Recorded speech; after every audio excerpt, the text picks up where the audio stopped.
Okay, let me make sure I understand. The Greek pantheon is first, then the Norse pantheon, and then we've got the Fae and the She. So, I have only one question for you, Brian. When are we getting the book where Harry has to defend Mab against Kratos? It's got to be coming soon, right? I mean, she's next on the hit list.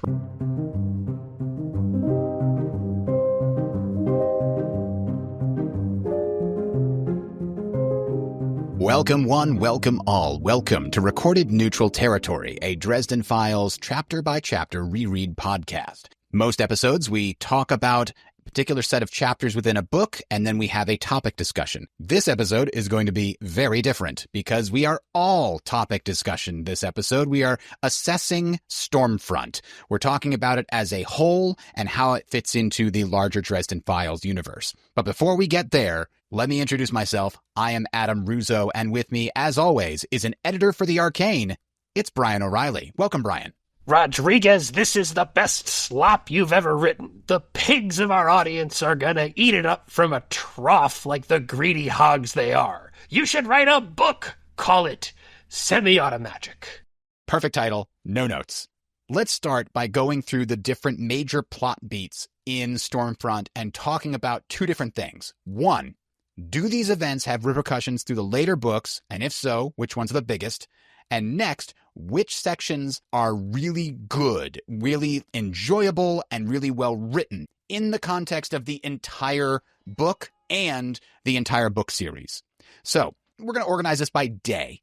Thursday, Harry is introduced to us in his office. We then meet Murphy. We then meet Monica. He then talks to Marcone as well. He meets Susan and we meet Mac. He goes to the lake house and we meet Toot and we meet Morgan. And then finally we meet Bob when he's making potions at the end of Thursday night. That is a lot of new characters to introduce, Brian. Which of these do you think is done the best? So the first chapter, Jim has to do a lot of introductions because he has to introduce us to Harry. And he does it in a way that is absolutely masterful. To write a series that sells millions of copies, you gotta nail some things in the first book, and you probably gotta nail the first chapter. And man, does he. Butcher is efficient in the sense that he not only introduces us to Harry, he mentions Murphy, we meet Monica, he tells us about the murder, but he also contextualizes Harry's place as the wizard PI in the phone book in a wider world that has maybe started to believe in magic again, but is generally distrustful of the mystical and of things that they can't tangibly know. Yeah, it immediately sets him up as an underdog in a number of different ways. The mailman doesn't believe him when he says that he's a wizard. You know, he's our protagonist. We want to like him, but he seems kind of like a sad sack. Like, it also sets up the context that he's the only wizard advertising in the phone book. So not only is he not believed by the general people, but he's like the only one. That also sets him up as an underdog. And you're right. The first chapter sets all of that up in a way that's enjoyable and immediately sets some mystery where it's like, oh, he's working with the police on a murder. Here's the case. We're familiar with these tropes from hundreds of other procedurals and detective stories and things like that. It eases us into the universe of the Dresden Files with the magic and all these other weird things going on because it gives us something grounded and familiar to start with. A police crime scene. We know how this plays out, except their heart exploded. So we got to figure that out. Right. I mean, Jim delays magic until the end of Thursday when Harry calls up Toot Toot. There's magic present at the crime scene. We know that was done magically, but he does a great job of keeping us with a weird character in a familiar archetype. And he nails that crime scene too. The introduction and banter with Murphy leading up to the horror element that he introduces there is beautifully done. You know, Jim idolizes Robert B. Parker. He said that openly. This is up there with anything you can find in Spencer as a walk through a crime scene. And then he compounds that by immediately bringing in Marcone. And Marcone wasn't even, according to Jim, because I was pouring through words of Jim in preparation for this podcast last night, Marcone wasn't even supposed to be as big of a character as he was. This introduction is just so good at making him a major threat, a dangerous person, that Jim had to write it bigger into the story.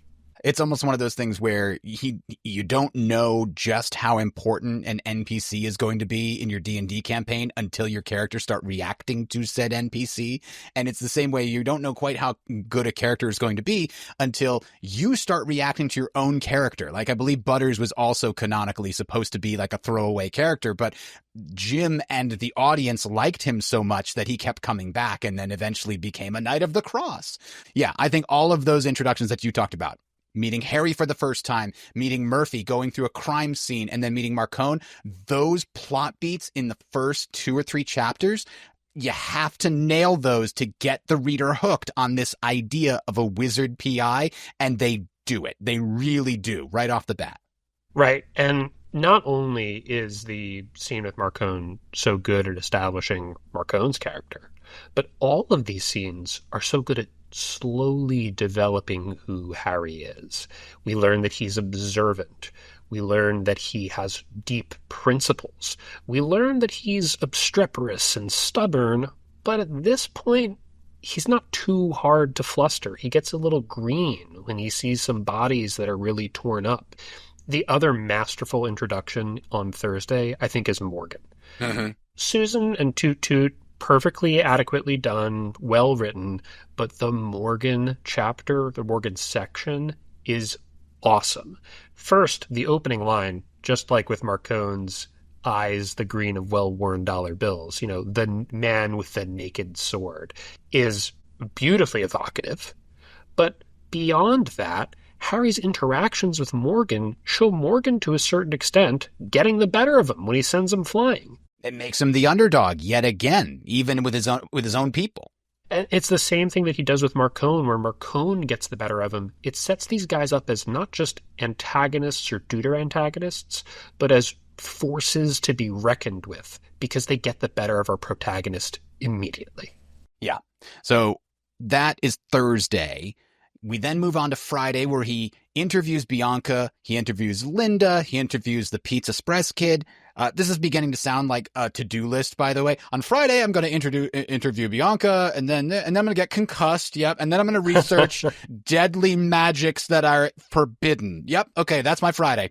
So the Bianca scene, obviously, huge repercussion for the rest of the series, arguably, probably not even arguably, almost certainly, if that scene doesn't happen, Bianca doesn't try to start the war with the Red Court by getting Harry to throw the first punch.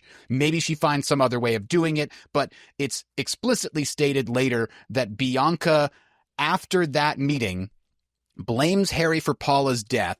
I don't think we ever actually talked about this, Brian. Do you think that was Harry's fault? No, I don't. I think that that's Bianca projecting. Pretty obviously, she can't come to terms with the monster that she is.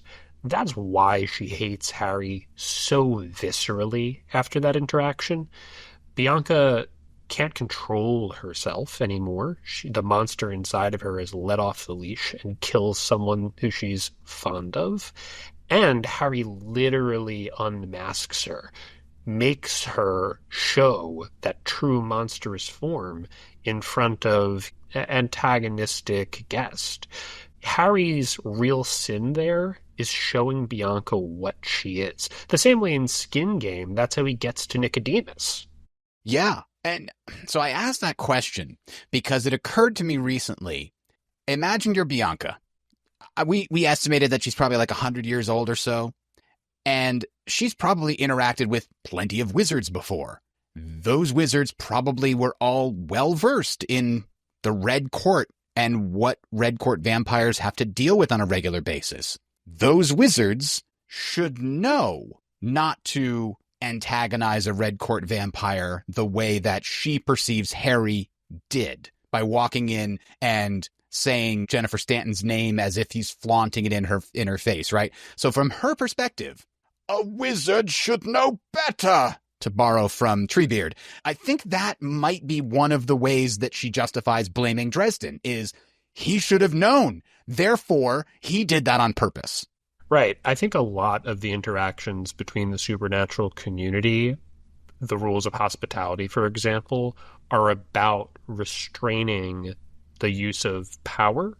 And for characters that are monsters, it's about restraining their monstrousness.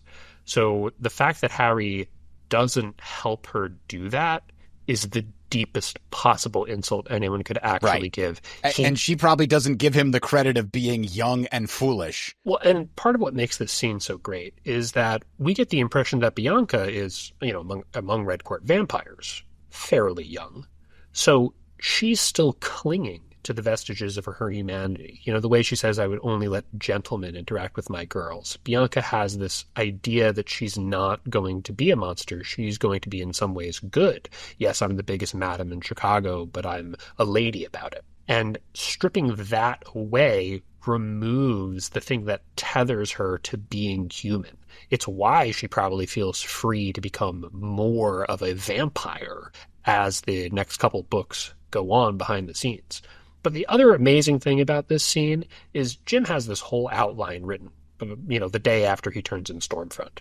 The way that Bianca's personal animus towards Harry masks the larger conspiracy involving the Red Court successfully to the reader for several books is really great. If we're going to talk about the standout things in Stormfront, it's that the characters that are introduced in the first 2 days, Thursday and Friday, Harry, Murphy, Marcone, Morgan, and Bianca, the people who are introduced, the supernatural figures that are introduced, are all brought in a way that belies their actual complexity, but which doesn't detract from Jim's ability to craft it in later. I think this is part of why the introductions to Susan and Bob and Mac aren't as compelling, because there is no sort of masking going on there. They are exactly who they seem to be immediately, and, Jim's just introducing us. Yeah, he's leaving room to develop them later, rather than already necessarily having a plan for exactly what they mean to the story and what is going to happen with them. Moving on to Saturday, he reports to Murphy on how you might do a thaumatological murder. He sleeps off his concussion for like 10 hours. He forgets about his date with Susan. He fights the toad demon. He then has to go and view the second crime scene, loses his hair to Gimpy, and then confronts Marcone, and he still finds time to blow up his relationship with Murphy. So that's a busy day. Seriously. The craziest thing about the first 3 days of Stormfront from a series perspective is that Harry gets 20 hours of sleep. On Thursday night, he sleeps for about 10 hours from like 5 to 3 p.m. And here he sleeps from like 11 a.m. to 9 p.m. Now, given that he's sleeping off concussion, perhaps he should go to bed for, even longer. So let's talk about a couple of these things. I brought this up earlier. I want to get your opinion on this. Assume for the moment the date with Susan is not ruined by a concussion, memory loss, and then a toad demon attack. If he goes on the date with Susan and it goes as they might have both expected it to go with no surprises, do they still end up together several months later? Does he get the second date? I really liked this question because this reminds me of, the movie Speed. Relationships formed under stressful circumstances never last. Clearly, part of what seeing a toad demon does for Susan is it confirms to her that Harry's not a kook. He's actually a wizard, and he actually is doing magic in front of her, and he is the real deal. And simultaneously for Harry, this is the scene where we really get to see who Susan is. She's the girl who, when the toad demon breaks into your house, runs downstairs to get your gun so she could shoot it. Susan is a badass who, in the same scene, she charms the cops into saying, oh no, everything's okay. That's ridiculous. She is like such a force in this scene in a way we don't get from her introduction. Yeah, absolutely. So next we have that fight with the toad demon. Where would you put this on the scale across all the books in terms of best, worst fight scenes? So ranking this against just fight scenes in books, I'd say it's like a B+. It's a little bit better than, I'd expect. But for a Dresden Files fight scene, it's actually pretty low on the totem pole. Mm-hmm. Harry, there's some fun back and forth and stuff, but Jim is clearly covering for some of his, I don't want to say inability, but some of his inexperience. Yeah, at setting this up with just some comedy, just going for some straight visual gags in the fight. Just straight up goofy, absurdist humor of like, oh, he's naked and the suds are getting in his eyes so he can't concentrate. And oops, Susan has now drunk a lust potion. Thanks, Bob. So yeah, I think you're leaning on that a little bit harder than might otherwise. And we certainly don't see quite as much of that goofy slapstick in the future fight scenes because I think he gets more confident as a writer. We still get some great lines here, but we don't see a lot of the same referential stuff that we see in the future. But like the lines that stand out that I can remember is things like he says to the Shadow Man, when the Shadow Man's, how did you do that? I went to school. And like of all the quote like one-liners that your hero could give, that one is so nerdy. So I kind of love that one. And then was the other one, please deposit a quarter to continue your call or something when he he's trying to fit those in. And I think the go to school one works for me, but I don't think the quarter one does. I kind of feel like that one just falls flat. You know, I will say one really positive thing about this fight scene, which I don't think was necessarily intentional, is that Harry's so kind of bad at it that it does give him a lot of room to grow. Jim could have written this in a way that I think is a little bit smoother and kept that note in there. He could have made it very obvious that Harry's inexperienced at this and made the fight scene run a little smoother. But he does a good job getting that across, at least. So it's not a bad fight scene by any stretch of the imagination. It accomplishes the goals fine. Yep. Perfectly serviceable. Right, for sure. And that's how I describe it exactly. But there's just so many other great ones that come up in the series that it's hard to rank this very high, but it's only because of how much better they get later. Yeah, I mean, I think even the last scene in the book, which of course we're going to talk about, is very similar in terms of the one-lineriness and some of the inexperience vibes. But Jim, even then, is a little bit more confident to not go for the straight comedy.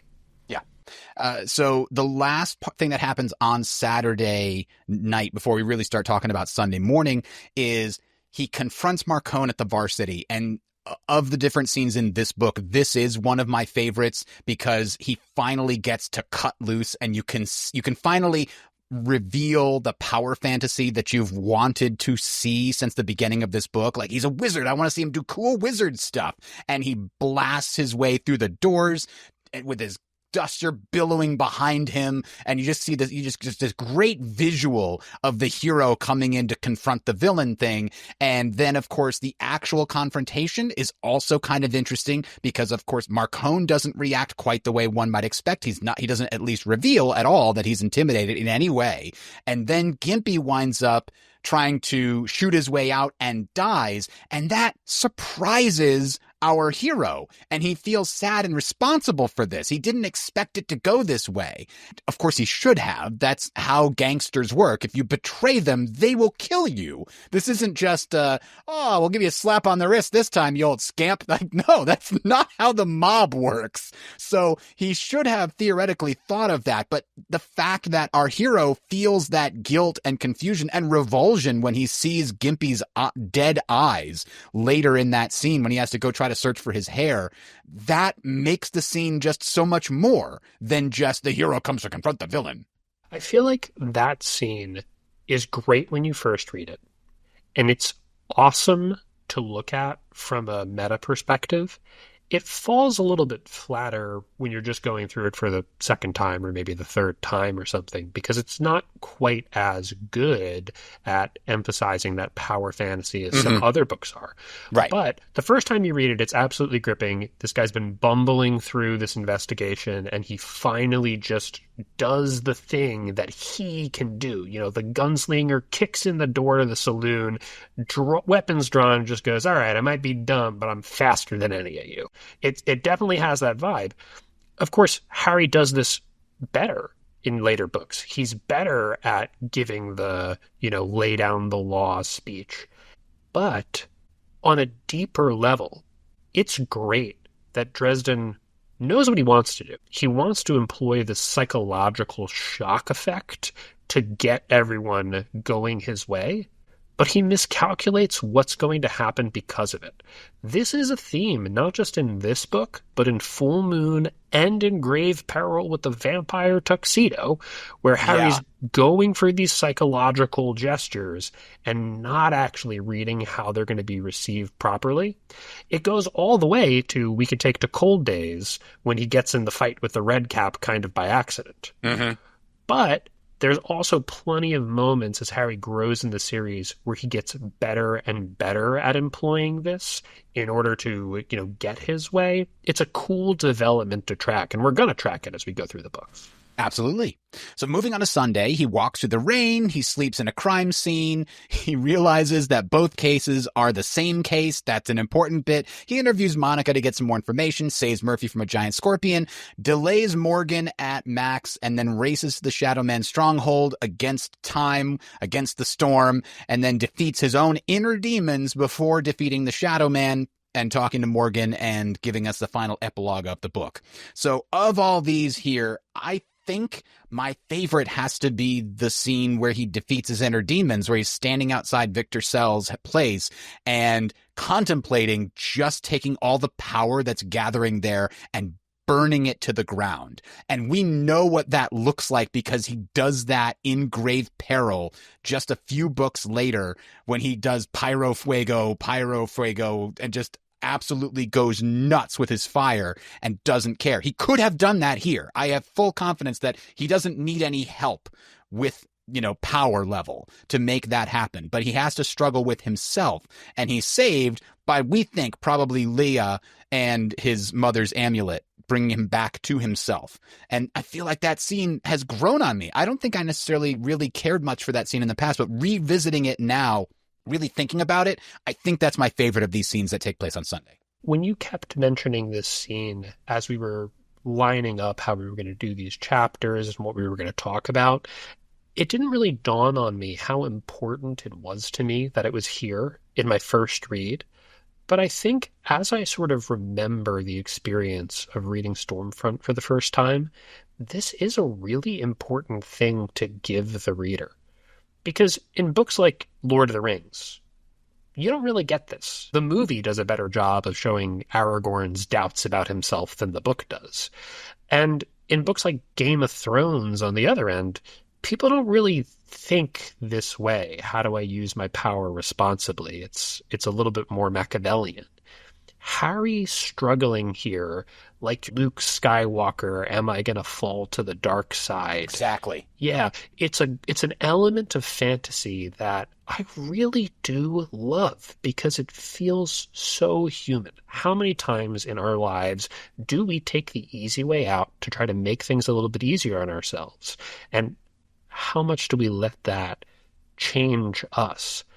It's an important question for an author to ask a reader if you're going to make a series about the use of power. And what's more, I think this scene is the closest that he ever gets to giving in to the darkness within him. Obviously, in Changes, he gives in to the power temptation, but that is for a more noble goal. He's trying to save his daughter. Here, he's literally hating Victor Shadowman so much that he wants to murder him with magic. He's on the edge of doing that. And I don't think he ever gets that close to doing that ever again with that kind of hatred built into his magic. And so he defeats his inner demons here, and it gives him the confidence and the strength to do it again and again in the future in an easier way. And I'm actually going to say that we do get to see him come closer to falling, because we see him fall one time in the flashbacks with the ghouls in White Knight. That's true, yes. And think about how that alters Harry as a character. Before that happens, Harry doesn't like ghouls, but he handles them the same way he handles White Court vampires or whatever. After that, Harry has this urge to smash them every time he sees them. It blinds him, in fact. It really affects his ability to think properly. So imagine if he did that to a sorcerer, to a human user of magic who is not in the council. That would have made him such a different character, I think. It would have made him justify that use of magic to himself in a way that would have colored how he views humanity. So this scene is extremely important, and the more I think about it, the more I agree with you. It's probably the most important scene in the book. And of course, it speaks to the themes of the book as well, pretty directly there. So then the very end of the book, of course, proving Morgan wrong and getting the doom lifted is one of the biggest ramifications moving forward, because that allows Harry to work without this shadow hanging over him, this doom, as it were. So that's kind of all the main plot beats here. Brian, anything else you wanted to mention here before we move on? I think that basically covers everything. Okay, let's move forward to Crazy Theory Corner. Brian's going to bring us a crazy theory, and I don't mean that pejoratively. I just mean it's a theory that doesn't have a ton of supported evidence, so it's pure speculation, more or less. Talk to me about this one, talking about the Starborn cycle. Right. So I wanted to bring this theory up because in this book, we get a lot of Dresden talking about, science as a religion and the place of magic in the mind of the public. And we think that Dresden is not so much critiquing the way that modern people learn. He's critiquing our loss of mystery, our loss of belief in things we cannot see as sort of short-sighted. And that led us to, ask, why did that actually happen in the Dresden universe? In actual, school, we learn during the Enlightenment, there was the scientific revolution, and people began to think about the material world as an explainable series of phenomena. But in the Dresden Files, that's not what the material world is. The material world contains supernatural creatures. If you had the Renaissance and the Enlightenment, and you had people testing reality in the same way that they did in our world, they would have found vampires, they would have found demons, they would have found wizards and magic, but they didn't. Why is that? So I think to answer this question, we have to sort of think about the Starborn cycles as a continuous replacement of who is defending Earth against the outsiders. So let's take the first Starborn cycle that we sort of have any knowledge of, in my opinion, which is the 0 AD Starborn cycle. And I say that we have knowledge of this, of course, because it surrounds the sort of birth of Christianity as a religion. But this is during the apogee of the Roman Empire. And presumably, this is when the Greco-Roman gods are extremely powerful. The beliefs of millions of people are supporting their strength, and they're probably defending the outer gates. So why don't they just keep doing that? Well, the next Starborn cycle is 666 years later. And the Roman Empire, the former Roman Empire, has been Christian for over 300 years. So there's no longer that power source for these gods. This is probably one of the first times in history, if these cycles are perpetual, that Earth has been running out of pagan pantheons that can man the walls of the gates. And in a Eurocentric series, it's natural that the last one left standing at this point is the Norse pantheon. Wotan is already a god who's spoken of in Germanic and Anglo-Saxon tales. And of course, the Vikings are about to come pouring out of Scandinavia and conquer huge portions of the world. So this is where the Norse gods sort of take the lead. They're probably defending the outer gates here. Merlin, who's presumably around in like 400 AD, definitely, but is probably, per the series, around for all of this, for the first 1,000 years of the Common Era, is probably helping orchestrate this transfer of power.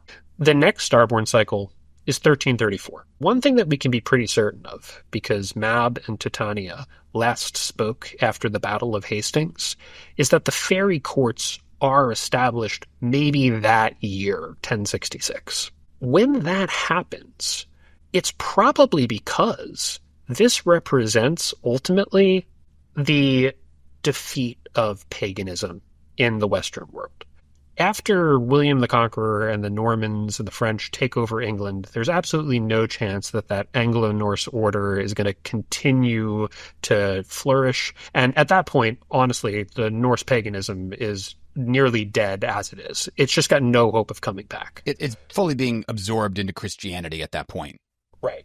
So what do you have to do? Well, in order to get the power to defend the gates, you need to be able to draw not from an organized religion that's sort of state-sponsored and the overarching part of everyday life, but from the underground rituals that people still do as folklore. The fact that people in Ireland are still putting out milk and honey for the Fae. Is for Santa Claus. Because these stories have already been syncretized into Christianity. You know, there's a theory that the Celtic god Brigid became the Saint Brigid of Irish Christianity as these stories turned from stories about gods and goddesses into stories about, powerful beings and heroes and saints. That transference of power in Celtic mythology from gods to the Sidhe, to fairies, allows the courts to form as a repository for the leftovers of these pagan forces. And that's probably why this Starborn cycle and the one before it are really, really scary. Because the Earth is running out of a support structure to man the walls, because there's a dwindling number of people who institutionally support the people manning it. Magic has to go underground because belief in these individuals and these beings has to go underground. And that's why they sort of all collectively decide to use folklore rather than institutions to keep the level of power necessary to man the walls of reality. Yeah, that's interesting. And it brings up the question of, where does the cycle go from here? Now, one of the things that Stormfront kind of mentions in that intro is that people are beginning to, quote unquote, wake up to the existence of magic again, after having been underground for a long time, as you mentioned. Is there a reason for that beyond the fact that there's just a ton of people and it's harder to hide now? Is the magic, if there is any magic that is like quelling people's belief in it and making people more skeptical, is that breaking down if that's what's going on? That's my own personal theory. Is there's some kind of very subtle magic making everyone in the normal human population more skeptical of the supernatural, and the few people that are strong enough willpower-wise to break through, like Butters, like Susan, can find the supernatural world, but everybody else is suppressed by that thing. And that's a better explanation to me than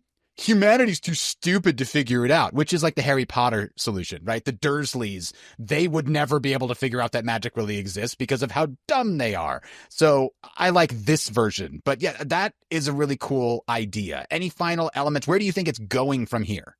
So I really want to thank you for bringing up the fact that I think that it's important to note that the court and the sort of people surrounding it, like Odin, agreed in a way to go underground here. And I think part of why they agreed is because of the strength of the influence of the white god and the way that resulted in inquisitions and mortals trying to drive the supernatural out during those centuries. Right, which would be essentially a threat that would destroy humanity even if they didn't know it, right? The Inquisition and the witch hunts that are trying to destroy supernatural magic in general and people's belief in it would have weakened the Fae, the Sidhe, and weakened the outer gates. So it needs to go away so that those things stop happening, so that it can continue as mythology and folklore, and it can continue to give the power of belief, but only from children's stories, more or less. Right. And I think that part of the reason why humans are beginning to wake up to the paranormal again is because that grip of the institutional churches of the world is to a certain extent loosening. People are reconciling religion to modernity in the 20th century. And out of that reconciliation comes a reevaluation of old knowledge of mystical beliefs that is part of the reason why, the 60s were the time of, hippies and New Ageism in our timeline, but is also a reason in the Dresden Files why there's a bit of an opening for a new force to perhaps comprehend and defend against the outside. Yeah. So we're going to definitely learn more about that by the time we get to the big apocalyptic trilogy at the end. But let's move on to talking about themes from this book. We did a lot of that in episode 10, where we talked about chapter 24, the one where he confronts his inner demons. And one of the big ones we talked about then is that Victor Sells is clearly a dark mirror of our protagonist. Both are touched by dark magic. Both are very attracted to power. Both are very smart, and both plan far ahead. But what is different about these two characters? I think the main difference, and the part of the theme of the book, is what is magic for? What is it supposed to be used for? Harry believes and reiterates in that chapter that magic is a force for life. It's a force for good. It should be used to help people, not to hurt people. And Victor, at least at the very beginning, specifically seeks greater wealth to show off for his in-laws, a very selfish motivation, was where he starts with magic. Whereas Harry's beginning with magic is to protect himself and to try to protect Elaine. And then later he gets taught why magic exists, and his whole philosophy that he gets from Ebenezer when he's being quote unquote rehabilitated there. So I think those are some of the biggest themes about this. Victor Sells as a mirror of Harry, and we saw quite a bit of that in chapter 24. And I think we can make some assumptions about Victor Sells from some of his actions. We know that Monica comes from a family that has a history of abuse. Presumably, Victor is also perpetuating a cycle of abuse. Mm-hmm. And that means that both Harry and Victor have been traumatized, presumably as children, but they're reacting to slightly different traumas in very different ways. Victor is perpetuating the things that happened to him. Harry had tragedies of a different kind happen to him. He was deprived of family. It's not that his family was bad to him. He was deprived of them. Justin was obviously abusive, but Harry takes these tragedies as a mission. Never again. Victor takes these tragedies as the way you live your life. This is what the world is. Harry's desire to make things better makes him different. And I think one of the most important symbols of this is that his mother, at this point in the series, leaves one thing to him: a symbol of how his power, magic, should be used. That's something that, even if Victor had more time with his family, he never got. Right. That's exactly right. The other two differences that I could find that are really called out by the book to some degree is that Victor is mostly self-taught. We've speculated a bunch that he had some help, maybe from a demon that may or may not have been working for Nemesis. We'll talk a little bit more about that in a bit, but he's mostly self-taught out of books, more or less. Whereas Harry had formal education, first by Justin and then by Ebenezer, and Ebenezer obviously being the wise teacher, giving him his ideology and things like that. Victor doesn't have that. He didn't get any messages of restraint or any messages about how magic should be used. And so that is another important distinction between them. Again, we talked about it earlier. I went to school. That's how I know how to do this stuff.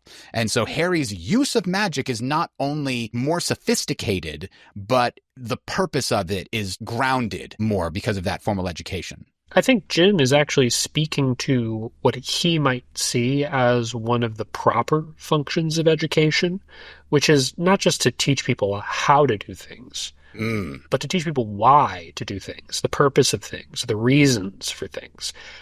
Part of the reason why I've never gotten on the train that Ebenezer is actually in some way a bad guy is that he instilled in Harry these whys and not just hows. And that's different. Victor doesn't get that just from reading the books that teach him magic. They don't tell you in sufficient detail the whys. They just tell you the hows. Exactly. That is a very good point. Victor also doesn't withhold information from the people around him. At least we don't see that. We know that Harry does. Harry very specifically withholds information to protect Murphy, and that blows up his relationship with Murphy.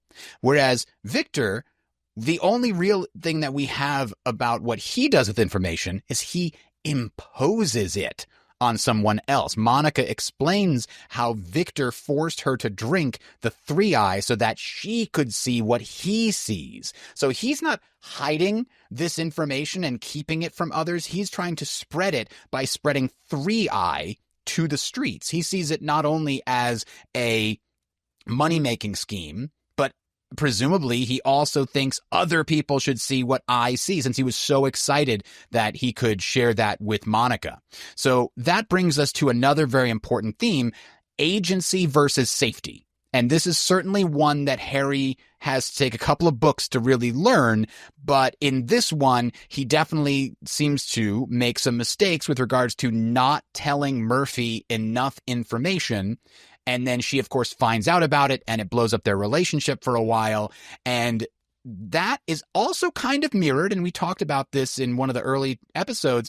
Monica makes decisions for Harry by withholding information. She is not allowing him to walk into this with all the tools he might need to safely navigate it. If he had died here, there would be a lot of justification in saying that her withholding information got him killed, in the same way that maybe Harry withholding information from Murphy got Linda killed. I think that Jim has a really great grasp of what makes people seem good to others. And it's not something that he has to work very hard to put in the series. It's something that just comes through naturally. And what he's doing here is he's telling us, good people debate. Should I tell you this and let you make decisions that you might not be ready for? Or should I try to keep you out of it? Whereas people like Victor just impose upon you the information they want you to have, so you will behave in the way that they desire. People who are bad treat information as a propaganda tool, a way to get you to do what they want. People who are good treat information as a double-edged sword, something that can be a tool that someone can use to carve their own path through life, and can be a way that they hurt themselves. They're careful with it, even if they make bad decisions. Victor is not careful with it. He's using it. Yeah, it's definitely not careful with it, because the White Council has reasons for keeping certain types of magic from younger wizards, and for laws that say don't mess with time and don't do all this other stuff. Because when inexperienced people mess with stuff they're not ready for, it results in bad outcomes. And the important distinction that Harry learns is it's not a simple morality of, well, you always need to share information. No, that's not the correct answer. The correct answer is give other people the choice to learn that information, and give them as much information as they need to make that choice wisely. And if they choose incorrectly, it's not necessarily your fault to withhold that information from them. Yeah, I mean, Jim is making a value judgment about something he thinks is a character flaw of Harry's early on. Jim thinks that even though sometimes if you know about things that are dangerous, you'll make bad choices, it is always better for people to make informed choices than for people to be kept in the dark. That doesn't mean that the desire to keep people in the dark comes from a bad place. He's very careful to suggest that you can have good intentions and, they can result in suboptimal outcomes, but he lets us know through the story that he believes humans knowing the things that are important and affect their lives helps them more than it harms them, even if it does harm them sometimes. Yeah, absolutely. So I think that comes to the end of what we were able to glean as far as the major themes of this book. There are plenty of other themes that weave throughout the Dresden Files that we didn't necessarily see here, but we do expect to see them coming up in the future. Themes like authority versus free will, morality versus legalism, power having limits, those kinds of things. So we'll certainly cover those things when we get to those, but I think we probably covered everything that's going on here in Stormfront. If you disagree, feel free to drop us an email, mac@rnt.fm. Let us know what you think, and if we hear somebody that comes up with a great insight that we didn't talk about, we'll be happy to feature it on the show. And some of our other listeners already came up with some insights, that we have to talk about. Yep. We have some questions from our listeners that we asked for last time, and we have some here. So let's start with this. Brobachi asks, who groomed Victor Sells? Now, we did talk about this a couple of times on the show, but for the record, Brian, what is your best guess? We kind of speculated on a couple of different options. So I don't want to just give you the answer. I want to explain why. So I think there's a couple good options. Oh, you're going to give me the agency to learn my own answer. Yeah, there you go. So I think there's a couple good options here. One that I want to just throw out there and kind of dismiss is the Red Court could have taught him. They have sorcerers. Mavra is teaching Bianca sorcery in a couple books. They're the ones that wind up with that heart explodey spell later on. Right. It changes. So it could totally be them. I don't think it is, because I think that they wouldn't be willing to give Victor the level of agency he has. So he would be under a heavier thumb from the Red Court if they were the one teaching him magic. Also, they're generally not very good at magic. Another possibility is Cowl, and that's a popular theory that Cowl is actually teaching Victor Sells this stuff. I don't think that's the case in this book. There's two reasons. One, Cowl is a really good wizard. Victor would have seen a shield before if Cowl was teaching him. Two, I think there's a much stronger case that Cowl hands out the Hexenwolf belts in the next book because they are physical artifacts that presumably a wizard had to make. In this book, all Sells gets is information. He starts getting it from books. Later he talks to things, not people, things that he's calling up in the attic. It seems to me like this is coming from, first, some books that were probably planted by outsider-aligned forces to sow some discord, just like the ritual in Backup. Possibly. I think that's also entirely possible that he did find some old books. Maybe he was cleaning something out. Maybe he just happened to stumble upon them. And then when he started using them to call things up, the things he was calling up had some ties to Nemesis or the Outsiders, and they saw this, here's an opportunity. We've got a nascent wizard that the White Council doesn't know about. Let's start shaping him the way that we want. And the reason why we don't think it was just, demons causing havoc, and we do think that there was some alignment to Nemesis or the Black Council, was because, of course, this spell does make its way into the hands of the Red Court through presumably that channel. So there's got to be some connection to the overarching big bads of the series here. And I think it's most likely that the same way that Catsith is a piloted drone of Nemesis towards the end of Cold Days, and Maeve is signed on with Nemesis in Cold Days, Victor calls up something that's on Team Outside, and which exploits this opportunity for the greater forces. And part of the reason why I believe this is because no huge Nemesis-aligned powers show up to intervene. So I think he's a small part of their plans, aligned with one of their sort of lesser vassals. I think that is also my general take on it. I don't think he who walks beside is the one who is piloting the thing that is talking to Victor. I think you're right. I think it's a lesser vassal seeing this as an opportunity to mess with the White Council and test them and see what's going on and maybe get some chaos happening around this important Demon Reach place in Chicago. So the next question we had was from Striking Present 736, who asks, who was so interested in Harry behind the scenes of this book? Toot says, we're watching you, Harry Dresden. And someone told Bianca that Harry was a quote-unquote gentleman. So who was that, Brian? What do you think? Well, I think there's a couple possibilities. I think one key force in this book who is almost entirely unseen is the Lenanchi. We think that she is the hand that moves Dresden to the Pentacle at the end of the book. We know that she's on speaking terms with the Red Court. She appears as a honored guest of the court in grave peril, even though they're actually trying to, screw her over. She's at least theoretically on good terms with them. And we know, of course, that she is a major player in Fairy. So that's why the little folk might be keeping tabs on it. It could also be just the word on the street. Harry's first case isn't Stormfront. Canonically, it's at least a restoration of faith when he meets Murphy, and it's probable that he's met many people, like Kim Delaney, who he apparently already knows, in earlier time periods where he's helping people out, and that is just, generally creating a buzz about the person who seems to be the only White Council level talent in Chicagoland.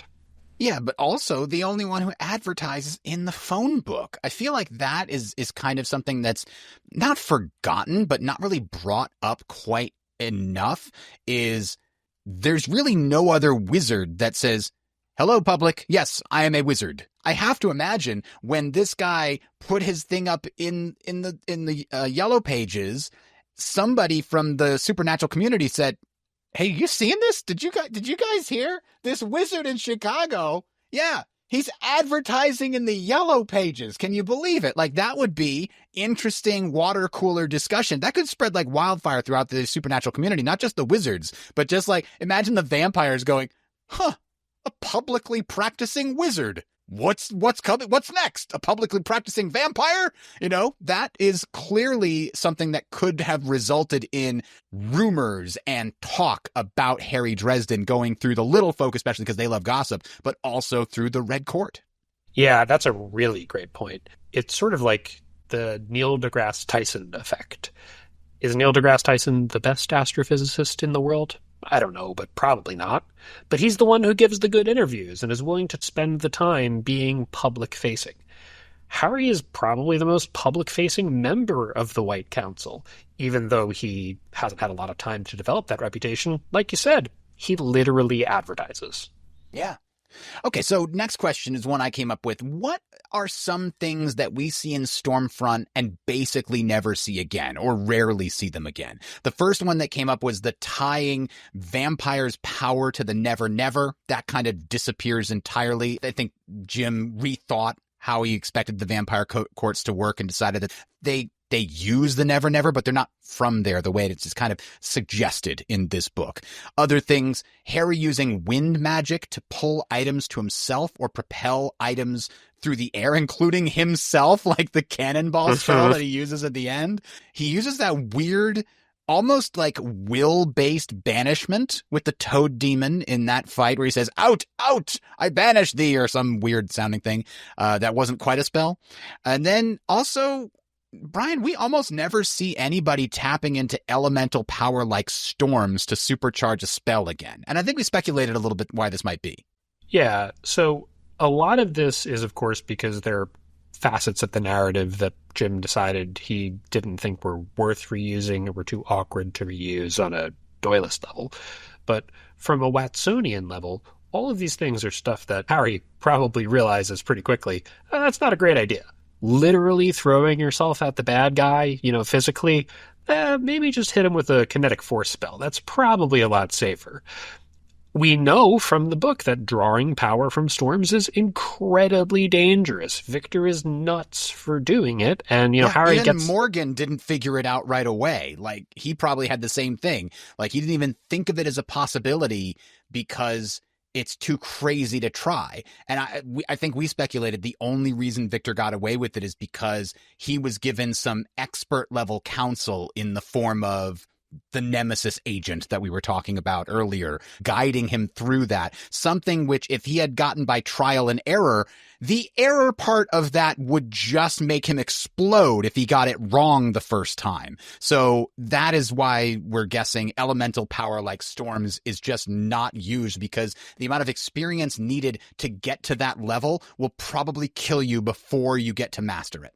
I will say, though, It's a really great sign that Harry's not just a very powerful wizard, a heavyweight on the scene, but that he's a very creative prodigy in the sense that he's able to do a storm spell in this book. He pulls one off to blow up the Toad Demon in their first encounter, drawing power from the lightning there. And he really does seem one of his natural talents as far as evocation goes is modifying spells on the fly. It's probably less dangerous for him to try to do this than almost anybody because he's really good at that specifically. Somebody should tell him that's actually what a sorcerer does in D&D, not a wizard. Wizards don't modify their spells. Anyway, my other thought is, from a Doyleist perspective, he doesn't do the summon his staff to him with wind, even though that's a super cool Jedi power, like pulling your weapon to you.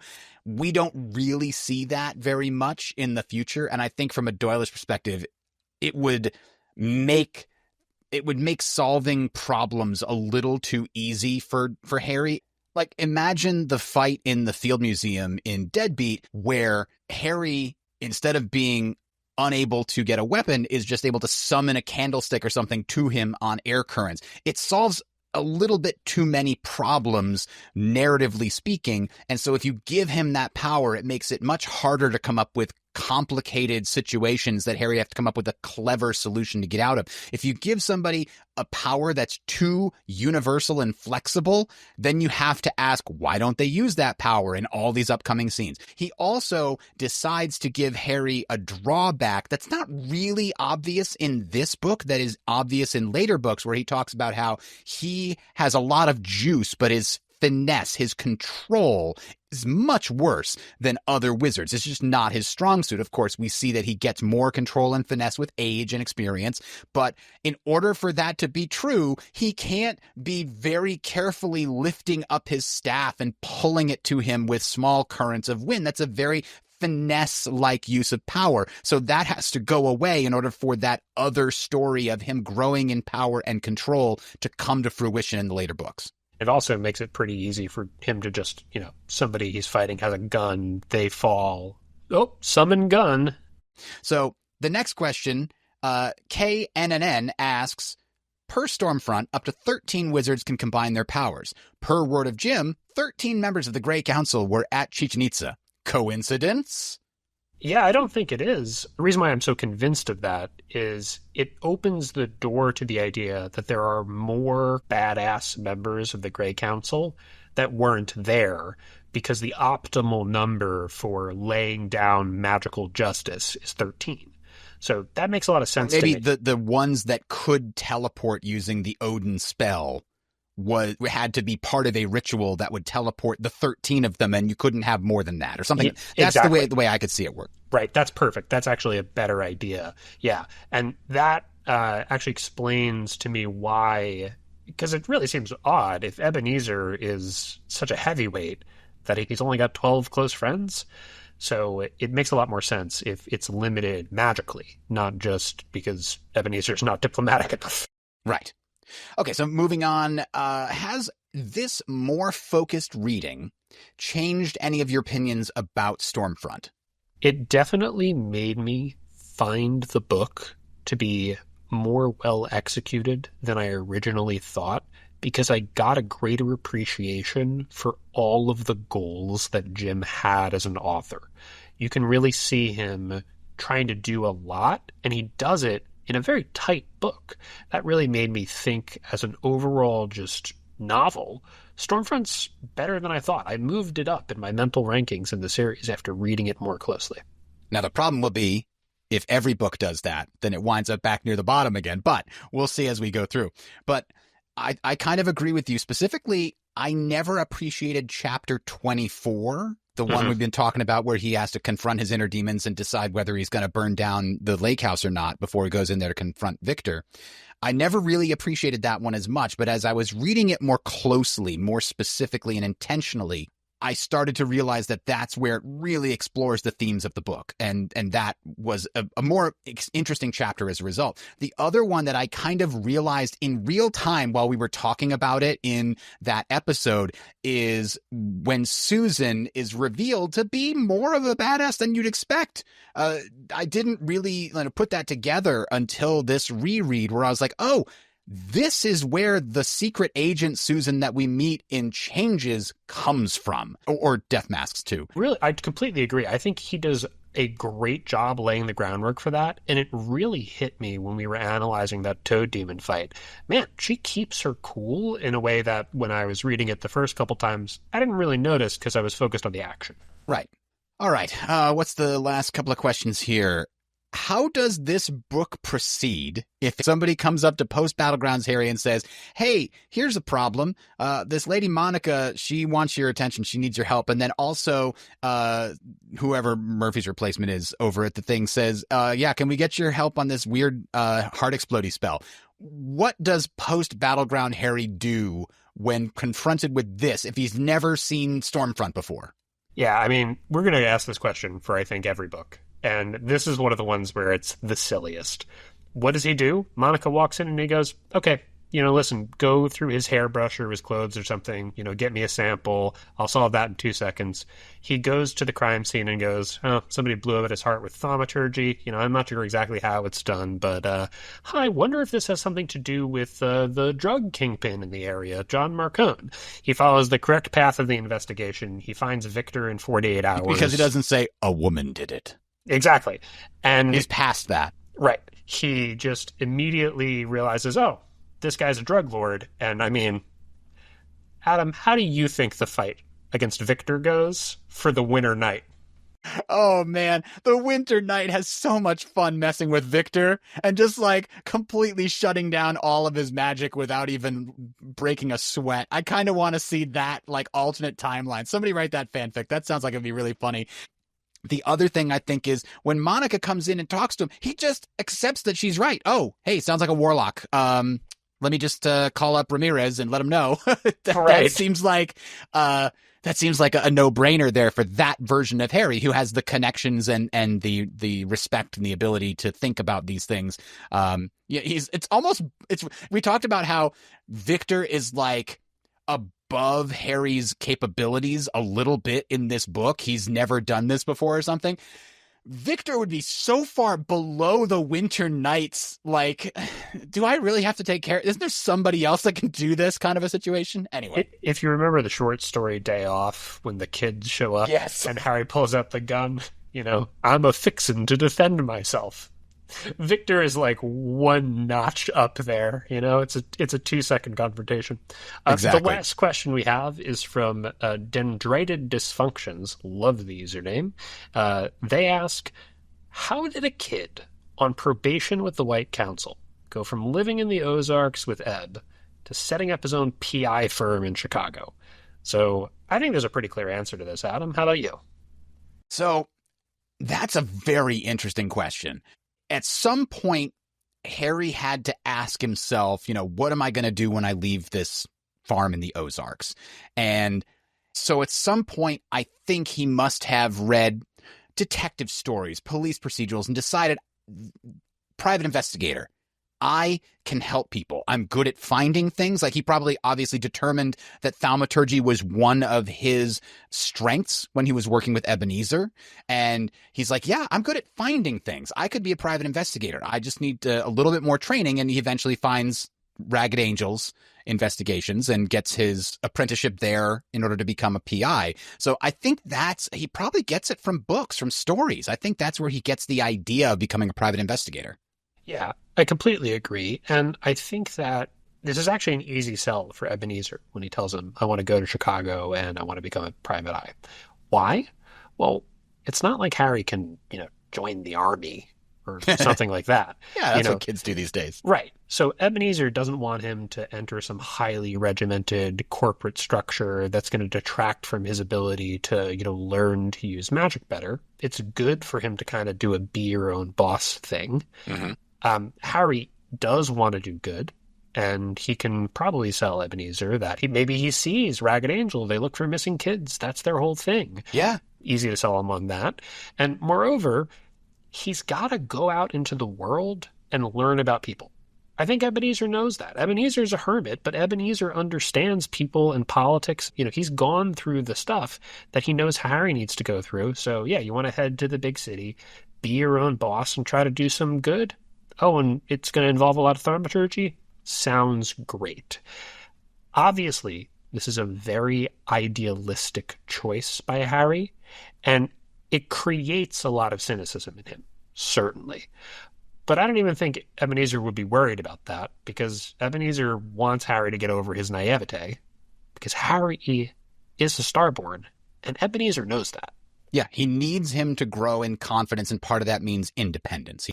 The other thing that occurred to me is we know he kind of wants to punish himself, right? He feels responsible for Elaine's death, and that's one of the reasons he doesn't use his magic to become wealthy.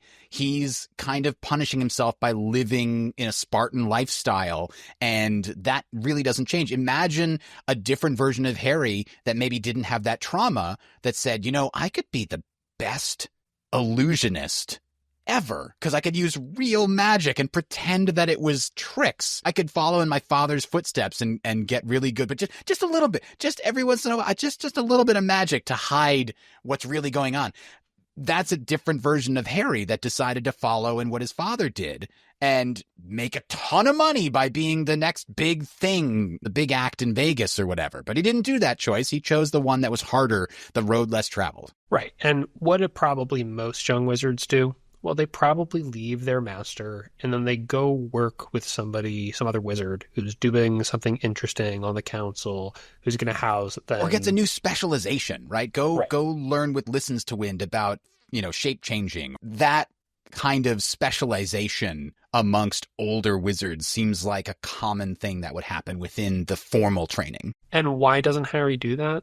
Because he's under the doom and they all think he's a ticking time bomb. Yeah, nobody's going to take him except Ebenezer. So because that option is foreclosed to him, I think it sort of forces him to go into the mortal world. And among the paths he could take in the mortal world, if he wants to focus on trying to do good, but not give up his independence to an organization, this is kind of the only way forward. All right, that is it for our questions this week, but we've got something even more exciting. Statistics. That's right. We've been tracking a lot of information about the spells that Harry uses, the gadgets that he uses in this book, and I want to chart those over time. So when we get to the end of Full Moon, we'll look at this again, and when we get to the end of Grave Peril, we'll look at this, and eventually we'll put them in a nice graph as we go through. 7 years from now, when we catch up with the rest of the series, we'll have a really cool graph of showing all this stuff. But for now, let's talk about the spells he does use and what implications that can have. Now, he does a smattering of spells that are like one time.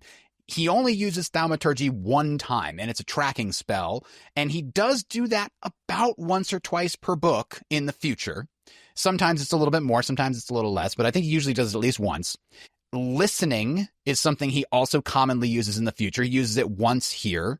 He uses a counter spell, Strigalum Finatus, to banish the Shadow Man. We never see that specifically named spell again. I can't remember if I've ever seen him do a counter spell in the future. I feel like he definitely has, and it's just not coming to mind right now. Yeah, I mean, he tries to send away Cowl's messenger form in White Knight, I think. Yeah, he sends something back that way. I can't remember what it was. If it was a fireball or something, but you're right. It might have been like a counterspell to close the gate. Yeah, and maybe he's building on this to do that, but clearly this is sort of a, level 1 version of that counterspell. Yeah.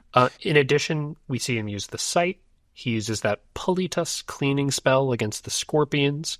He uses Toot's true name. He's going to do that a lot in the future. And he does that weird banishment spell against the Toad Demon. That's a really bizarre one. Do we think that's just like kind of a mistake? I think it's just one of those things that Jim decides later he wants demon banishment to be a more physical thing. That he kind of does mention it here, but later on, if you damage a demon's body or anything that comes from the Never Never that needs to use ectoplasm to create a body in the physical world, you need to damage the body enough that the ectoplasm breaks apart and the demon or whatever it is has to go back to where it came from. And that is a more narratively interesting thing than Harry just going, "Habba-dabba-da-ha," and then the demon just blinking out of existence. Like, if that's the case, why doesn't he deal with any thing from the Never Never that way? It's much more fun if he has to fight it. Right. And then we see him do that light calling spell in the basement during the Toad Demon fight. Does he actually say Lumos, or did we just write No, that? I don't think so. But he does call light. I just put Lumos in there, but he doesn't use the word. There's quite a lot in this book, actually, of wordless magic use. And I think Jim's idea of wordless magic damaging the mind of an unprepared wizard isn't something he's come up with yet. Or maybe he is using words, but it's not written down on the page, right? I believe that we hear him say fuego one time, but there are 2 or 3 other instances where he definitely uses what clearly seems to be some kind of a fireball, and he doesn't say anything as far as the narrative is concerned. It doesn't tell us he says anything. It just says, I fired, a thing at the stereo across the way in Victor's place, or he shoots a fire at the jukebox, but he never says the word fuego. So I'm assuming we're still, Jim's finding his feet on where he wants that to be, and that'll kind of go away. The next thing is that he uses potions twice, obviously, once for the lust potion and once for the escape potion. He uses hexus twice. Once in the Varsity to mess with the lights and give his big entrance some oomph, and then again to mess up Monica's taser. Fire, of course, is used 4 times. 3 of them are directly stated to be fuego or are clearly the fuego spell. Then he uses dispense spells about 4 times. Circles are used to trap or protect. Shield bracelet is used twice, once in the Varsity, once in the elevator, and a non-shield bracelet spell is used once to block Victor's fire spells. But by far, above and beyond, the most common spell, Brian, is what? Wind. Dresden's an aeromancer. He is Avatar. Yes, he's the Avatar. So in this book, Harry uses Ventos Servitas 3 times to pull the staff to him, to call wind below the elevator, to blow the doors off the Varsity. He uses Veni Che, I come at you, we think twice, once to jump to the platform with cells, and then again to throw himself at cells, though he doesn't say it. He uses Ventas Fulmino, which we're calling an air spell. Lightning seems to be kind of an air-fire blend, very appropriate for Harry. And Vento Reflidium, which is a wind shield spell. Yeah, to reflect the Toad Demon's acid back at him. So that is the long and short of Harry's spells. He does have some gadgets as well, so let's check out those. The first gadget that is used the least by Harry is his 38 Chief Special, which they mention several times, but Harry never actually uses. Susan uses it against the Toad Demon. It's fairly ineffective at that time. I wonder if Harry had his big Magnum, 357 or the 44 or whatever he has later. Does that hurt the Toad Demon, do you think, compared to the 38? If he's got the one that Murphy gives him, the .500, yes, it does. Yeah. That thing takes out bears. Yeah, I think it could handle the Toad Demon. Okay, so anyway, he doesn't use the Chief Special. It's mentioned, but he doesn't use it. He does use his Pentacle 1 time as a turn undead against Bianca. He uses his ring, but it's not as a force ring. He uses it as a hexus in the Varsity to just blow out the lights as he comes in. So maybe that's a prototype of just storing generic magic in the ring. And then later when we see him with his force rings, that's the new and improved version of the ring. Right. Harry actually doesn't use a force spell ever until the next book. And I think that's the first book he has a force ring. So he probably grows the force protection out of the magic protection from the hexus ring. Yeah, that seems likely. One more thing that he uses only 1 time is the Pocket Full of Sunshine, and we get a reason why he never gets that. It's a depressing reason why we never see this one again, Brian.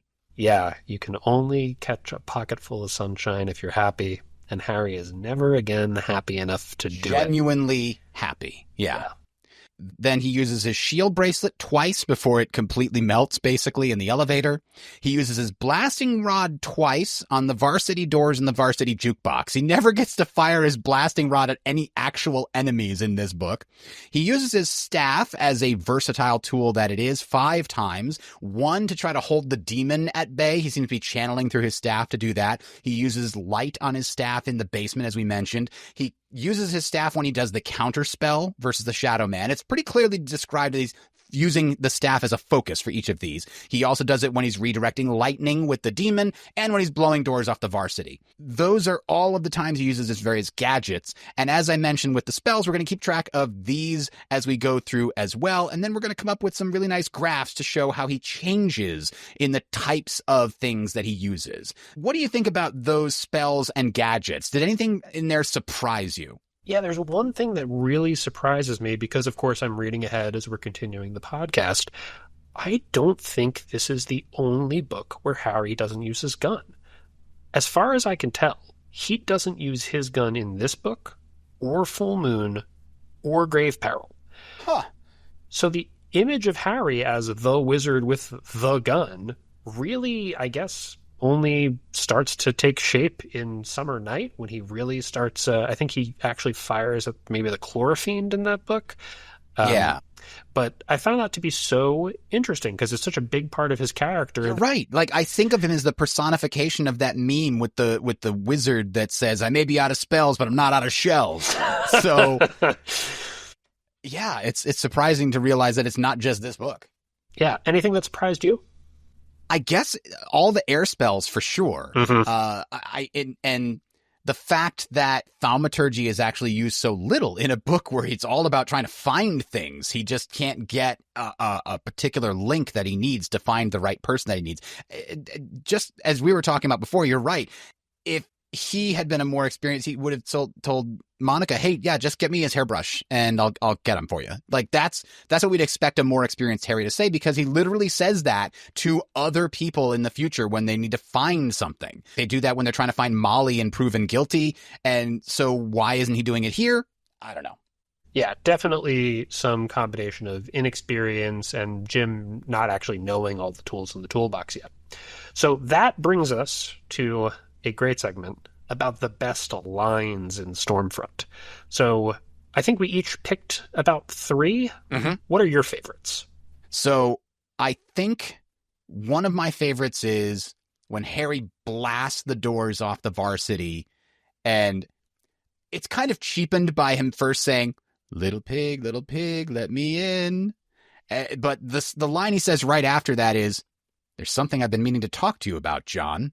And the echo of that, where just the visual of him flying up over the banister and landing right in front of Victor while he's in the middle of his spell, and he's so astonished this guy's not supposed to be here, and he just casually says, hey, there's been something I'm meaning to talk to you about, Vic. Like, that one always struck out to me as being very cool. Yeah, it's a great entrance line, and the fact that it gets a callback really, I think, helps it go over the top there. Speaking about Marcone, I've already said it, but his eyes were the green of well-worn dollar bills is one of my favorite descriptions of maybe any character in any piece of fiction, you know, right up there with like real true classic works of literature. Not just because it's so evocative, but because it epitomizes so many things about Marcone. A perfectly visible metaphor. He also describes Marcone as having a tiger's soul, which I thought was very evocative and cool. The next one that I had on my list is actually also Marcone, where Marcone says, they say you're the real thing, Mr. Dresden, a real magus. And Dresden responds with, they also say I'm nutty's a fruitcake. And Marcone says, I choose which they I listen to very carefully, which is such a badass line because Harry is trying to unnerve him. Harry is trying to get him to underestimate him. He gets a lot out of that in the series. And instead, Marcone's like, no. I see you pretending to be a fruitcake and an idiot. I know who I should be listening to. I realize that you are actually a true magus. So I thought that was just such a badass line when I was rereading it this time. I don't know that I've really come across it before and thought about it that much. Yeah, I mean, that whole scene characterizes Marcone so incredibly well. Obviously, the bookend line of the book, my name is Harry Blackstone Copperfield Dresden. Conjure by it at your own risk, is iconic for fans of the series, and it is one of my favorites. It's just really fucking cool. It really is like, yeah, try me, bro. Come on, Try me. To the reader. To the reader, yeah. That's a good point. That's true. It definitely does break the fourth wall a little bit there, because we get the impression, of course, later, but it's not really set up in this book that these are the memoirs of Harry Dresden. That is the only real allusion to that in this book, where he's talking directly to the reader. A lot of first-person narratives are told as if they are happening right now, with the reader experience them as the first-person narrator is, but that is the only hint that in this book that I could remember, that these are memoirs being written down and read after the fact by us, which reminded me a little bit of like the Red Book of Westmarch in The Lord of the Rings and The Hobbit. Like, these are stories that were written down by Bilbo and later by Frodo and translated into our English, our modern English, because it's supposed to be a mythological history of England. That is the closest allusion that I can think of to that kind of a thing. Yeah, I mean, Harry breaks the fourth wall to a certain degree in later books where he says, things like, and nobody can prove that I didn't, or whatever. Right. But this is the only time I can recall him challenging readers in that way. It's very effective at telling you you're a part of this world. This is the true story of the world you live in. It's got some good secret history vibes. Like that a lot. What's your next one? There's a few to choose from here that we both really liked. Yeah. I'm going to take the plunge on the man with the naked sword in his hands appeared out of the darkness without a warning rustle of sound or whiff of magic to announce his presence. So it's such a perfect line to introduce that. And, that's the smash cut that we were talking about in episode 3 or 4 there, where Butcher does that quite expertly throughout the series, taking an otherwise calm scene and suddenly introducing some kind of immediate and sudden danger or complication. I think I said this when we discussed it in the episode, but the line it immediately makes me think of, and this is maybe the highest praise I can give, is the opening line of Stephen King's The Dark Tower. The man in black fled across the desert, and the gunslinger followed. It's got that same use of the definite article to tell you these are the, parties to the conflict. The gunslinger, just has the gunslinger, not just a gunslinger, the gunslinger. Having the concept of the weapon at the ready. I mean, listen, if I'm comparing you to like the most epic work of American fiction completed in the 20th century, that's pretty high praise. Yeah. So the next one, and I put this on the list maybe just so I could do Toot's voice, but I really like this one where he's meeting with Toot and Harry finally realizes, quote, "Fairies like pizza?" I asked. "Oh, Harry," Toot said breathlessly, "haven't you ever had pizza before?" "Of course I have," I said. Toot looked wounded. "And you didn't share?" I love it when Toot doesn't understand things. I think my favorite line in where Harry tells him this is a enemy of my enemy situation, Toot, and Toot says, "A double enemy." And it gets me every time. I love it. Yeah, I think a lot of Jim's best jokes are this kind of comedy of manners wordplay. Toot is definitely a special character for them. But even stuff like, Sonya talking about "you tapped that ass," like the incongruity of the statement. Yes. Yeah, it's always very funny. Yes. All right. And we've got the final one, which may be my absolute favorite. "I took the keys and walked up, out of the light and shelter of McAnally's and into the storm, my bridges burning behind me." Chills. Even now, chills. It's a good line. It's a really good line. All right. So we've got to pick, let's say, 2 of these that we're going to move on to like best lines in the series nominees. What 2 would you pick? "My name is Harry Blackstone Copperfield Dresden. Conjure by it at your own risk." I think that has to be in the bracket. And I'm also going to venture if we each get 2 choices, then "His eyes were the green of well-worn dollar bills."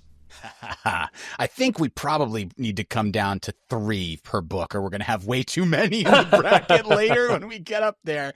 And I'm really Okay, let's say we each get one, and then we'll each pick one together. So you're going to pick well-worn dollar bills. I'm going to pick I walked out, my bridge is burning behind me, and then we can both pick conjure it by your own risk. Has to be in there. Yeah. That's got to be it.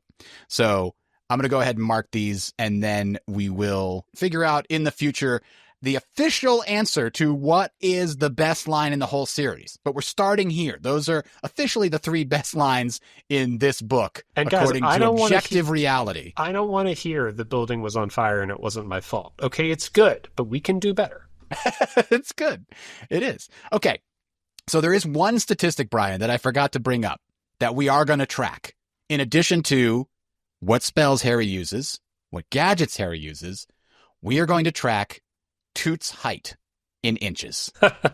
Because he goes from 6 inches in this book to like 3 feet in the later books. And that's a pretty huge difference. And I just want to see the rate at which that changes. Yeah, absolutely. That's a good one to track. Something we should also mention, in this book, we have 3 nights. Harry actually gets 24 hours of sleep. He's not that sleep deprived compared to later books. So Stormfront, Harry basically is operating on mostly full-ish rest, which is probably why he's able to do all of the magic he does on Sunday. And that's something that, he's not always going to get. We do have a segment that we haven't done yet, but for these, we like to call this segment, why don't you just call it a plant monster? And that is because Harry constantly comes up with cool-ass names for the various things he runs into. And unfortunately, he doesn't have that many in this one. We don't get a chlorofiend in this one. What we do get, at the best of ones that I could find, he calls the guard outside Bianca's place Fido. He calls the Toad Demon a Toad Demon. That's kind of boring. He calls Victor Shadow Man. That's kind of cool. And then he calls the mobster Gimpy. Out of those, what's the best name in this book? Listen, Shadow Man, the best thing I can say about it is he pulls it off. That could be way too melodramatic. It doesn't feel that way. But I think the best one is honestly Fido. It's the only one that is sort of unnecessary and non-obvious. So I like it for that. Okay, we'll throw it in there. I don't think it's got a chance against Chlorofiend in the future, but let's go with that. So, yeah, as you mentioned, we're checking with Harry's status in the series at the end of this book, specifically on 4 major axes. Physically, where's Harry? Mentally, where's Harry? Magically, and interpersonally. So starting off with physically, you mentioned, yeah, he actually gets a decent amount of sleep in this, but he also has a pretty traumatic head injury. He gets bruised and beaten up a little bit, and he also has quite a lot of physical exertion from fighting and even some periods where he goes a long time without rest, even though he does get eventually enough rest. So overall, he doesn't have that bad of a weekend in terms of his physical output, and he's in okay shape. Yeah, he's a young guy, seems to be reasonably athletic, probably did some manual labor on the farm that got him in pretty good shape. Dresden is big and wiry, and he's not strong for his size, but he's so big that he is strong. So Dresden is a physical force in this book, but he's not somebody who could beat up a trained fighter. No. And we do learn later, I can't remember which book it is, he starts mentioning that he's taken up jogging as exercise and stress relief, etc., but also so that when he gets into these situations, he can either chase or get away from things. And so we don't see that version of Harry yet. All right. So mentally, though, I think it's important to recognize that he levels up his self-confidence by the end of this book. I think having the doom officially lifted and having the White Council, like you mentioned last episode, saying, okay, well, they admitted, hey, you went above and beyond the call of duty, and having someone else, someone who previously had basically voted to execute him, instead saying, good job, buddy. That, I think, helped him deal with his own insecurity, crisis of conscience. Yeah, his own security and self-image. Yeah, more than I think he's willing to admit. Also, Adam, he makes some mistakes in this investigation. The obvious one in the beginning, oh, this must have been done by a woman. Do you think he learns from any of them? Yeah, that's an interesting question. I think he definitely, obviously, we get him, 6, 8, 10 months later in Full Moon. I don't remember the exact timeline, but that Harry is a little bit better at investigating, probably just, it's a gradient, right? There's not a lot of obvious points where, okay, now this is what makes him a much better investigator. I think he just slowly gets better over time there. For sure. I want to note that I think in Full Moon, he actually makes some pretty similar mistakes. So I don't really think that he learns a great deal from investigation in Stormfront, but we do see him in the future when he's got to track somebody down asking for hair. He might review his own notes at some point and recognize, oh man, there was ways I could have done this better. Yeah, that makes sense. So then, of course, magically, we talked a little bit earlier about the fact that he is using a lot of air spells in this, but that he's probably working himself towards replacing a lot of the things he does with air in this book with force later. And we could speculate more about that on the Full Moon episodes about why that is. Now, interpersonally, this is where we get some interesting questions. How is Harry doing interpersonally? We're going to talk about his specific relationships in a minute, but how is he doing with people in general in this book? Does he have a lot of friends, a little friends? Is he doing better or worse than he was recently? Man, he is so awkward in this book and really not great at viewing things from other people's perspectives. He kind of ruins his relationship with Murphy. He doesn't take any steps to create a better relationship with Morgan. Harry kind of misses the boat at becoming friends with people in this story. And the only reason things work out with Susan is kind of in spite of him. So, the one thing I'll say in his favor is he handles his interaction with Marcone decently. Marcone still has respect for him in the next book, wants to hire him, so he doesn't screw that up, though it doesn't exactly solve any problems for him. Okay, so let's talk about his relationships in general, because this is another thing that we're going to track as we go through the series, and we'll build some cool graphs with this too, because his relationships with various characters change over time. And what we've done is we've built a 7-point scale, and this is all, by the way, based on how these people view Harry. So 1 is somebody who hates Harry to the point of actively working to want to kill him, right? This is your Biancas and your Victors. Then you've got 2 that might see Dresden as an enemy, but they're not really going to go out of their way to kill him unless it's necessary for their plans. 3, that's an antagonist. They see Dresden as an obstacle that they can maybe get around. They maybe don't need to go to a lot of trouble to kill him. 4 is someone who's mostly neutral on Dresden, doesn't really like him, doesn't really hate him, maybe could be where frenemies live. And then 5 is somebody who sees Dresden as an ally. And then 6 is somebody who is not only an ally of Dresden, but is so strongly in favor of Dresden that they're willing to sacrifice or risk something significant for Harry. And 7 is somebody who is such a strong ally that they're literally going to follow him into hell. So that's like Murphy in Skin Game or Murphy in Battleground are perfect examples of a 7 on this scale. And of course, 1 being Bianca or Victor on this scale. So let's talk through the relationships of some major characters from this book or minor characters that we see later in other books. Starting with the highest one, I think we gave Susan a 6 in this one, Brian. Why do you think that is? That would be somebody willing to offer significant aid to Harry. Yeah, I think Susan stands out. She's so obviously invested in Harry very quickly that she's willing to cover for him with the cops, and she is willing to try to fight a demon with him. She doesn't seem to hold any ill will towards him for the whole love potion and combining potions thing. Susan thinks this is a crazy thrill ride that she's lucky to get to go on. Yeah, that's definitely how she treats it. Then we've got 5. Again, remember, 5, 6, and 7 allies, 1, 2, and 3 enemies, with the lower number being more antagonistic. We put Murphy and Mac at 5, being allies, some small allies to Dresden. And I think that seems right here. I was entirely expecting to put Mac into the neutral camp for several books, but Mac lets him borrow his car. That is not a thing a neutral character does. And he doesn't even think about it. He's like, I need to borrow your car, Mac. And Mac just throws him the keys immediately. That is not a neutral character. That is someone who has Harry's back, at least to some small degree. Yeah, and the reason why we're so impressed by that is, of course, that Harry knocks out Morgan in front of Mac, and then Mac aids and abets it.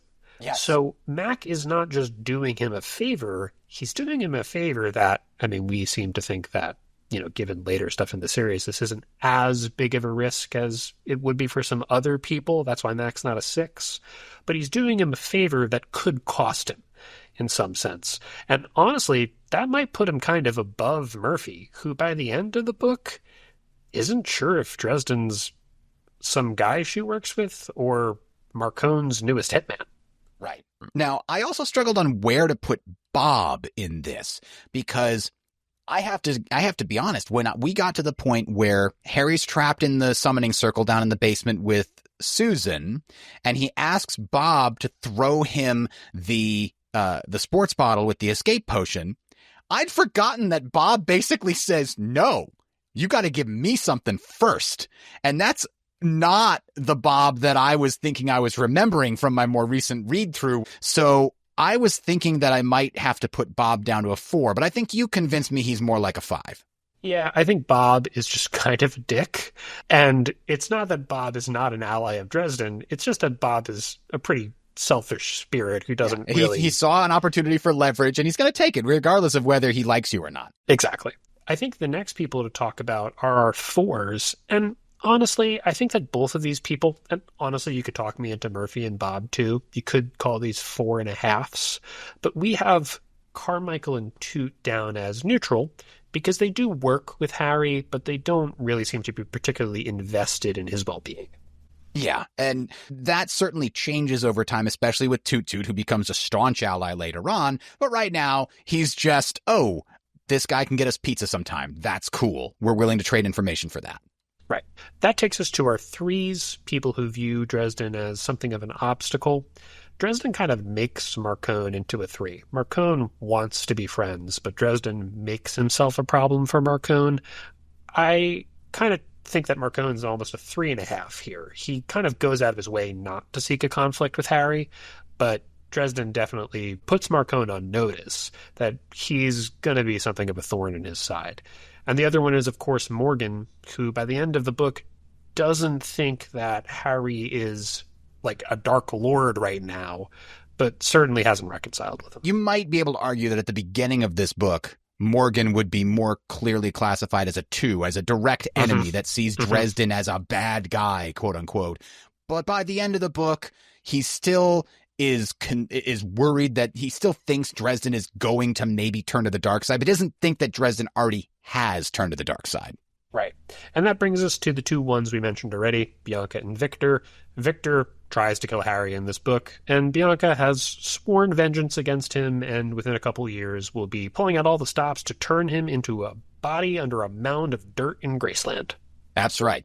Now, the next one is where we would be ranking the book within the series. And what we're going to do is at the end of each book, we will rate the next book in the context of the previous ones that we've done. So we're going to do Stormfront right now. We're going to rank that number 1 because it's the only one we have. Then when we get to Full Moon, we're going to decide, is Full Moon going to go rank higher than Stormfront or lower than Stormfront? We also want to ask you guys where you would rank those 2 books. And then we get to Grave Peril. Where does that fit in this ranking? And so over time, we're going to build up both the opinion of the objective, pure, clear, best ranking of the series as far as Brian and I are concerned. And we'll build another one up using polls to see what the community thinks, our particular listenership anyway. But right now, that's not very impressive because everybody's going to put it number 1 because we don't have anything else to compare it to yet. What we're going to do instead is rank Stormfront according to degree of difficulty. So another thing we'd like to do, especially for these early books, is rank them in a way that stands out against the other books in the series to show what their strengths are. So I think that the first book in a fantasy series is really hard to do well. There's so much you have to introduce. And when I was going over all 17 of the major books in the series, I honestly thought Stormfront was probably the second hardest to write. My number 1 is Peace Talks. because Jim originally planned that as one book and had to split it into two, it's like splitting the Hobbit film duology into the trilogy. Just really, really hard to do that right. And I think that's why Peace Talks is not quite as good as some of the books around it in the series. But I'd put Stormfront right behind it and right in front of Ghost Story for kind of the same reason. Jim has to introduce fundamentally new and different protagonists. Ghost Harry is very different from regular Harry. In this book, he introduces regular Harry. In Ghost Story, he has to introduce Harry who can interact with the physical world. My next two would be Cold Days, because he has to reintroduce Harry as the Winter Knight. And then 5, I would put Turncoat, because I think it's kind of the most complicated and nuanced plot in the series, and that just took a lot of effort to get right. Yeah. Now, I will agree that starting a new series, especially a fantasy series, even if it's an urban fantasy series, is a very difficult lift. I have my own predilection against stories that I'm not familiar with the world, right? Now, don't get me wrong. I've read Lord of the Rings. I've read the Mistborn trilogy. I've read Alex Varys and the Scholomance and on and on. I've read all these books, but when I first start to read a fantasy series, I always have this part of my brain that's just like, this isn't familiar. I don't get it. I don't know what the heck is this new proper noun I'm not familiar with. I had the biggest problem with Dune, but you get the idea. Like, that's my own personal hang up, right? But Stormfront, that wasn't really a problem for me, in part because it's urban fantasy, right? It takes place in the modern world. I don't have to learn what the heck this Rivendell place is. It doesn't take place there. It takes place in Chicago. And you go to a bar, the Varsity. I know what that is. So it was much easier to get into as far as a fantasy series is concerned. So while I agree with you, starting a fantasy series is very difficult, I would personally put Stormfront a little bit lower just because the kind of fantasy made it much easier to onboard people. Yeah, I think that's a very reasonable opinion. I honestly think that part of why I rank Stormfront so highly is because Jim goes, in my opinion, above and beyond in his world building for a book one. A lot of the stuff that he puts in there about Morgan and the White Council, you could have delayed that. This could just be a murder mystery. But Jim has all the ambition in the world in this book and tries to do everything. And I think he succeeds. And I think the fact that he puts that in makes it more compelling. It hints at a wider world that you want to know more about. So it's not just, oh, that was an interesting story. I'm glad I read it and put it down. It's, oh, I want to figure out what else is going on with this White Council and the vampires, and why does he not want to go to the Never Never? Like, all those little hints that he drops in this book are the kind of things that get you wanting to learn more in a mystery story. Right. Our next ranking is the book's title in the series. Now, obviously for the same reason, Stormfront is number 1 right now. But Adam, I've got a question for you. Stormfront had 3 different titles, 2 working titles before we settled on the final one, Stormfront. So out of the 3, what's your favorite? Well, the only one I knew before this was Semi-Automagic.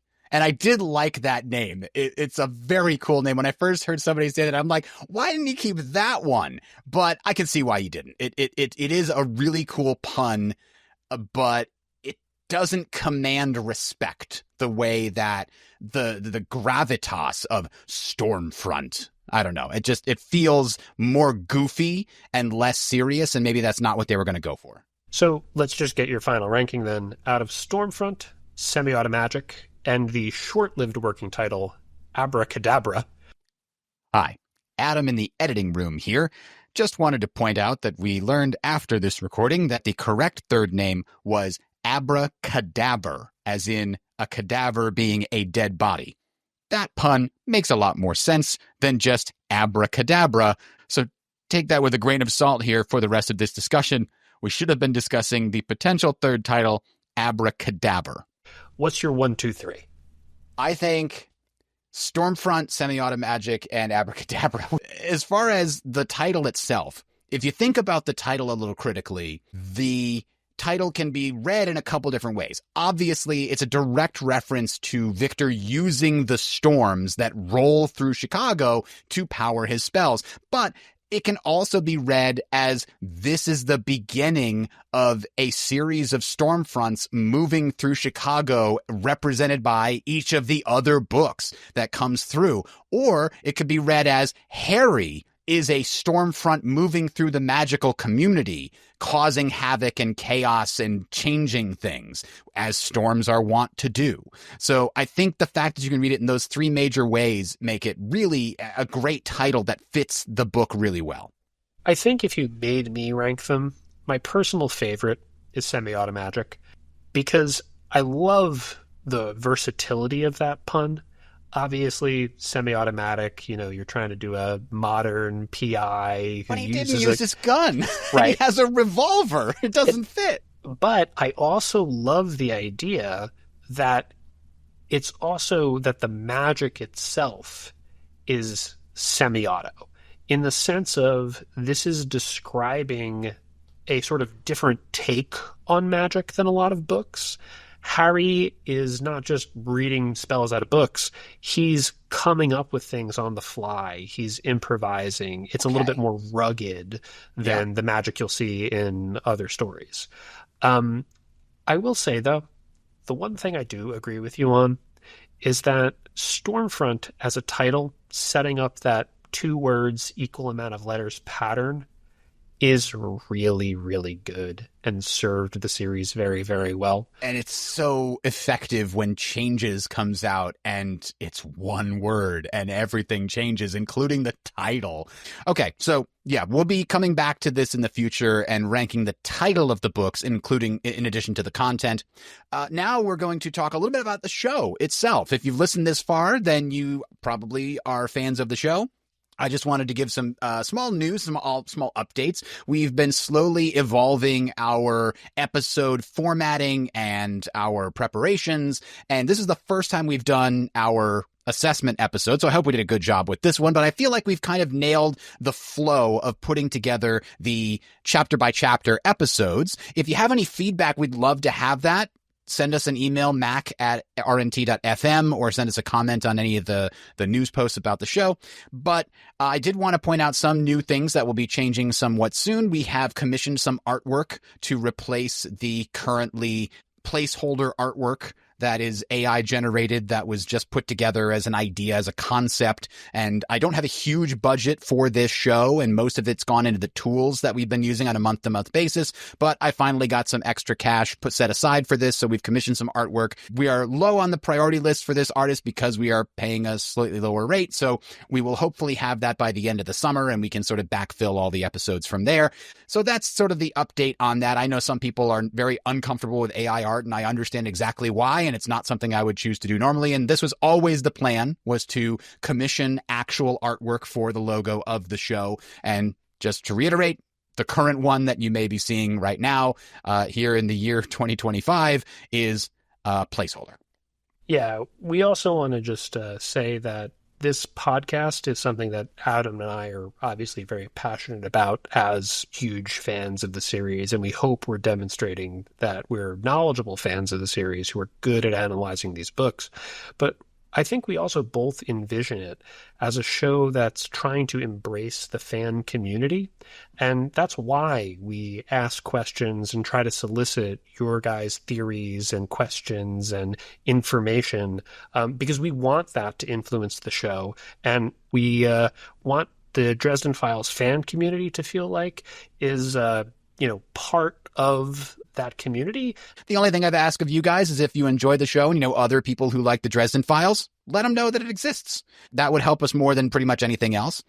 So thanks for subjecting yourself to the dry, technical sort of future discussion portion, the meta discussion portion of the pod. But we're going to end with next week's question for Bob, which will be about the first couple chapters of Full Moon. And that question is, why doesn't Kim Delaney tell Harry the truth? And what would happen if she did? Yeah, that is a fun thing to speculate about, and we'll talk about that next time. Thanks for listening. Please direct any questions or topic suggestions to mac@rnt.fm. That's MAC@rnt.fm. Recorded Neutral Territory is licensed under Creative Commons Attribution Non-Commercial 4.0.